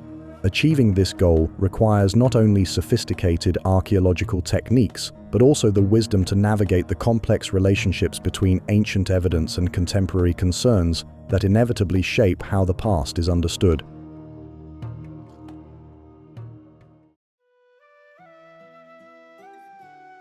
As evening falls over the excavated ruins of Mohenjo-daro, long shadows stretch across the ancient streets that once bustled with merchants, craftsmen, and children at play. The silence that envelops these carefully preserved ruins is both peaceful and haunting, a reminder that despite nearly a century of archaeological investigation, the Indus civilization remains one of history's most eloquent mysteries. The people who built these sophisticated cities continue to guard their secrets, speaking to us only through the mute testimony of brick and bronze, pottery and stone. Standing among these ruins today, visitors can walk the same streets that Indus families traveled 4,000 years ago, drawing water from wells that still hold moisture, following drainage channels that still demonstrate their engineers' sophisticated understanding of urban infrastructure. Yet for all the physical intimacy of these preserved spaces, the inner lives of the people who created them remain tantalizingly out of reach. Their thoughts, their dreams, their fears, and their hopes are locked away behind the veil of their undeciphered script and the absence of the monumental inscriptions that have allowed us to hear the voices of their contemporaries in Egypt and Mesopotamia. The questions that continue to perplex scholars are fundamental ones that strike to the heart of what made the Indus civilization unique among ancient cultures. How did they organize their society to achieve such remarkable uniformity across such vast distances without the obvious royal authority that characterized other early civilizations? What beliefs and values guided their daily lives and inspired them to invest so much effort in public infrastructure and community welfare rather than individual glorification? What language did they speak, and what stories did they tell their children about the origins of their world and their place within it? The undeciphered script remains the most tantalizing puzzle, holding within its brief inscriptions the potential to transform our understanding not just of the Indus people themselves, but of the entire trajectory of human cultural development. If scholars could read even a few of those mysterious symbols, they might unlock insights into Bronze Age commerce, religion, governance, and social organization that would revolutionize our understanding of how complex societies develop and maintain themselves across time. Recent advances in computational analysis and artificial intelligence have brought new tools to bear on the decipherment challenge. Machine learning algorithms can now analyze vast databases of inscriptions, looking for statistical patterns and structural relationships that might escape human notice. These digital approaches have already provided insights into the mathematical properties of the script and have suggested that it does indeed represent natural language rather than purely symbolic notation. Yet the breakthrough that would allow scholars to read actual Indus texts remains elusive. Archaeological technology continues to evolve in ways that promise new insights into Indus civilization even without script decipherment. Satellite imagery can now detect subtle variations in soil composition that reveal the locations of buried settlements across vast areas of the subcontinent. Ground-penetrating radar can map underground structures without the need for excavation, allowing archaeologists to understand site layouts and identify the most promising areas for detailed investigation. Advances in dating techniques are providing increasingly precise chronologies that help scholars understand how Indus civilization developed and changed over time. New methods for analyzing ancient DNA are revealing information about population movements, trade relationships, and even dietary practices that add depth to our understanding of how Indus communities lived and interacted with their neighbors. Environmental archaeology is reconstructing ancient climates and river systems, helping to explain both the rise and the eventual decline of Indus urban centers. Perhaps most importantly, the expansion of archaeological survey and excavation to previously unexplored regions continues to reveal new sites and new evidence about the geographic extent and cultural diversity of the Indus world. Recent discoveries have pushed the boundaries of the civilization far beyond the original Indus Valley, revealing coastal settlements, mountain trading posts, and agricultural communities that participated in the broader Indus cultural network while adapting its principles to local conditions and resources. These ongoing discoveries are gradually revealing that the Indus civilization was even larger and more complex than scholars had previously imagined. Rather than being confined to a few major urban centers along the Indus River, it appears to have been a vast network of interconnected communities that spanned much of the northwestern subcontinent and possibly extended into Central Asia and the Iranian plateau. Understanding this expanded geographic scope requires rethinking fundamental questions about how such a far-flung civilization maintained cultural unity and economic coordination. The study of Indus agriculture and environmental management continues to yield insights that have relevance for contemporary challenges. The techniques that Indus farmers developed for managing water resources in a region subject to unpredictable monsoons and seasonal droughts offer potential lessons for modern communities facing similar environmental challenges. Their apparent success in maintaining sustainable agricultural practices for nearly a millennium suggests approaches to land use and resource management that might inform current efforts to develop more resilient agricultural systems. The urban planning principles that made Indus cities models of public health and efficient organization also continue to attract attention from modern city planners and public health specialists. The integration of drainage and water supply systems, the attention to waste management and environmental quality, and the apparent success in creating livable urban environments for large populations offer insights that remain relevant for contemporary urban development challenges. The social organization of Indus Civilization, particularly the apparent absence of extreme wealth inequality and the apparent emphasis on community welfare over individual aggrandizement, continues to fascinate scholars and the public alike. In an era when many societies struggle with issues of inequality and social cohesion, the Indus example suggests that alternative approaches to organizing complex societies are not just theoretical possibilities, but historical realities that sustained sophisticated urban cultures for centuries. Yet the very success of Indus civilization also serves as a sobering reminder of the fragility of human achievements in the face of environmental change and social disruption. Despite their remarkable innovations in agriculture, urban planning, and social organization, the Indus people were ultimately unable to adapt quickly enough to the climate changes and environmental challenges that undermined the foundations of their prosperity. Their story offers important lessons about the need for resilience and adaptability in the face of inevitable change. The genetic legacy of the Indus people within modern South Asian populations provides another avenue for understanding their continuing influence. As genetic analysis becomes more sophisticated, it may be possible to trace specific cultural and technological innovations to particular population groups and to understand how knowledge and practices were transmitted across the apparent gap between the collapse of Indus urbanism and the emergence of later South Asian civilizations. The international significance of the Indus civilization continues to grow as scholars recognize its importance not just for understanding South Asian history, but for comprehending the broader patterns of human cultural development. The Indus example demonstrates that the path from simple farming communities to complex urban societies was more varied and creative than previously understood, and that successful civilizations could develop along very different lines from those that characterized Egypt and Mesopotamia. Educational initiatives aimed at bringing knowledge of the Indus civilization to broader audiences face the challenge of presenting a culture that remains mysterious while conveying the significance of what has been discovered. Museums, documentary films, and popular books about the Indus people must balance scholarly caution about the limits of current knowledge with the need to engage public interest and imagination.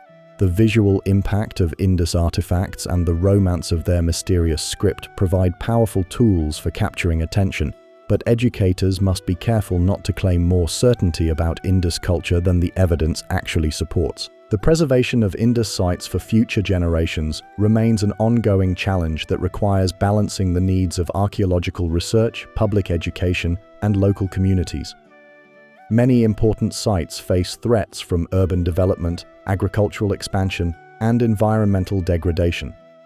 Protecting these irreplaceable resources requires not only financial investment, but also the development of approaches that respect the legitimate interests of local communities while ensuring that future scholars will have access to well-preserved archaeological evidence. International cooperation in Indus research continues to evolve as scholars from different countries and cultural backgrounds work together to understand this shared human heritage. The development of digital databases and online resources is making Indus archaeological data more accessible to researchers worldwide, potentially accelerating the pace of discovery and interpretation. Collaborative projects that bring together expertise in archaeology, linguistics, computer science, and other fields may be necessary to tackle the complex challenges that continue to surround Indus studies. The training of new generations of scholars to carry forward Indus research requires not only technical expertise in archaeological methods, but also sensitivity to the cultural and political contexts within which this research occurs. The next generation of Indus scholars will inherit both the remarkable discoveries of the past century and the responsibility to continue expanding knowledge while respecting the diverse interests that different communities have in this ancient heritage. As we look toward the future of Indus studies, the prospect remains that new discoveries or analytical breakthroughs could dramatically transform our understanding of this remarkable civilization. The decipherment of the script, the discovery of longer texts, or the excavation of previously unknown types of sites could provide insights that would revolutionize not just our knowledge of the Indus people, but our understanding of the entire trajectory of human cultural development. Until such breakthroughs occur, the Indus civilization will continue to occupy a unique position in human history as the most sophisticated mute culture ever discovered. Their cities speak eloquently of their achievements in engineering, urban planning, and social organization, but their inner lives remain hidden behind the silence of their undeciphered script and the absence of the narrative sources that bring other ancient cultures to life. Perhaps this silence is itself part of the Indus legacy, a reminder that human achievement cannot always be measured by the monuments that survive or the texts that can be read. The Indus people created a civilization that functioned successfully for nearly a millennium, supporting millions of people in sophisticated urban environments while maintaining cultural unity across vast distances. Their achievement stands as a testament to human creativity and adaptability, even if their voices remain forever stilled. In the end, the story of the Indus civilization remains unfinished, not because scholars have failed to find answers, but because the questions it raises are so fundamental to understanding human nature and social organization. How do societies develop systems of cooperation and coordination that transcend individual self-interest? How do communities maintain cultural identity while adapting to changing circumstances? How do civilizations balance the demands of growth and complexity with the need for sustainability and resilience? These questions extend far beyond archaeology and ancient history to touch on some of the most pressing challenges facing contemporary societies. The Indus people may not be able to speak to us directly, but their achievements and their ultimate vulnerability offer insights that remain profoundly relevant for understanding both the potential and the limitations of human social organization. Until their script speaks and their voices can finally be heard across the millennia, the Indus people remain the silent architects of history, their greatest monuments not the buildings they constructed, but the enduring questions they pose about what it means to create and sustain human civilization in all its complexity and fragility.